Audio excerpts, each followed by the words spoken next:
Welcome back to another episode of Friday Fire. We are super excited for this episode. It's already week 4. Can you believe it? We have Adam Reepsummer with us today. Hope you enjoy it.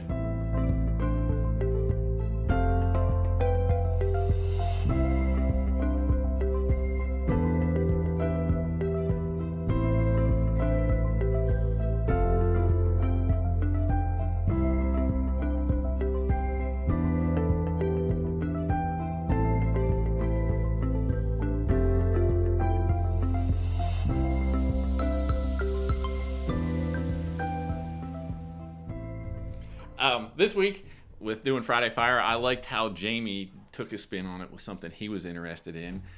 Jamie likes birds. I always see pictures of his bird feeder and the different birds that show up there. So I decided to do something that I like. This week, we'll be in Philippians 3, verses 13 and 14. Those verses say, "Brethren, I count not myself to have apprehended, but this one thing I do, forgetting those things which are behind, and reaching forth unto those things which are before. I press toward the mark for the prize of the high calling of God in Christ Jesus." Spring's right around the corner. We're actually right in spring, but things are around the corner that deal with spring. I think a new life. I think of new projects, things that are going on, but I also think about turkey hunting, and that's where it comes into something that I'm interested in. With turkey hunting, you get opportunities, and sometimes opportunities are slim, but with those opportunities, sometimes you make mistakes, and I've made my share of mistakes while turkey hunting, and you lose that opportunity right away because of your mistakes. But things that I look forward to when it comes to turkey hunting, I prepare. I make sure everything that I need is laid out ready the night before. I'll adjust my gear. I just bought a new vest for it, and I bought new camo pants. I've got new optics that I'll put on to prepare for the next season, because it's a pursuit. You're trying to pursue that bird and get that turkey, and so many variables go into it. But most important thing when I'm getting ready for turkey hunting is I check my sights. I want to shoot that gun that I'm going to be used, so I know that I'm going to hit my mark, and that's the most important part of it, because I want to succeed. I want the prize. In Philippians 3, he says, "I press towards the mark for the prize of the high calling of God in Christ Jesus." The context of that there, Paul's past mistakes or the things that he's done, he says he's putting behind him, forgetting those things which are behind. A couple seasons ago, I made several mistakes, and it cost me on that hunt.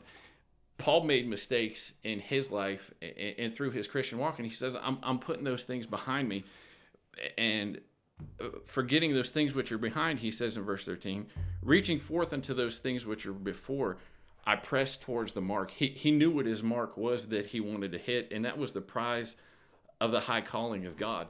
He wanted to please God in his Christian walk, and that's what his sight was set on. That was the mark that he wanted to reach, was living a life and doing things that are acceptable in the eyes of Christ. And he lived his life and dedicated his ministry towards that. The mark of the prize is the goal and the reward from living that Christian life, and the blessings that you get from it. There's going to be obstacles, whether it's, for us as Sunday school teachers or bus workers or nursery workers, there's going to be obstacles, but keep your eyes on Christ, because there's a prize at the end of that. God's going to reward you, according to how we've worked, and we want to keep pressing towards that. Brother Mark Nichols always sends out the message to preacher and to other folks to press on, and that just shows the work that's in it and the intensity of it, for there to be a press or a pursuit forward towards Christ, constantly pursuing Christ and what he has for us in order to be able to grow. Paul's intense spiritual pursuit always had a forward motion, and that's how we have to live our Christian walk.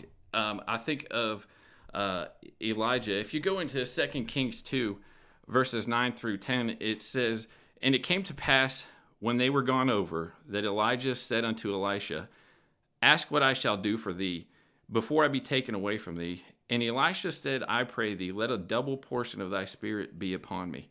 And he said, Thou hast asked a hard thing. Nevertheless, if thou see me when I am taken from thee, it shall be so unto thee, but if not, it shall not be so." Elisha, he had his sights set on what he wanted. Elijah asked him, he's like, ask me what you want. And Elisha already knew what he wanted. He had his sights set. He had everything lined up as far as what he wanted and knew what he wanted. He was ready with an answer, and he said, "I want a double portion of what you've got." He had his boxes checked. His sights were set. He was ready to hit his target, so to speak, when it comes time, say, parallel it to turkey season, like I was saying. He knew what he wanted, and he made that his goal to get a double portion of what Elijah had, so that he could press on as well, like Paul was talking about, so he could obtain, that reward from Christ and live a life that was acceptable to Christ.